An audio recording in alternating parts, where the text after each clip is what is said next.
Bagong Pilipino, tara, nood tayo. Ito ang masayang paanyaya ng First Family sa publiko. Kasabay ng paglulunsad ng pamahalaan sa kampanya para sa responsableng panonood at pagpapalakas sa industriya ng pelikula at telebisyon sa bansa. Magkatuwang na inilunsad ng MTRCB, Presidential Communications Office, Office of the Executive Secretary at Philippine Information Agency ang nasabing programa.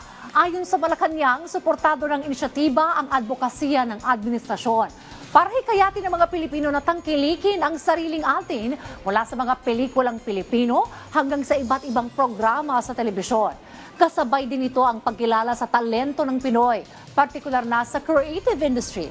Ang Tara, Nood Tayo ay ipapalabas nationwide sa TV at digital platforms na inaasang makakaabot sa mas malawak na audience, lalo na sa kabataan na may mahalagang papel sa patuloy na paglago ng media and entertainment industry. Sama ang pribadong sektor, kaisa ninyo ako, ang aking pamilya at ang ating pamahalaan sa pagtangkilik sa mga pelikulang Pilipino at mga programang pang-telebisyon. Dahil ang Bagong Pilipino ay pinagmamalaki ang kwentong Pilipino. Bagong Pilipino. Tara, nood tayo! Bagong Pilipino. Tara, nood tayo! Bagong Pilipino, tara, nood tayo!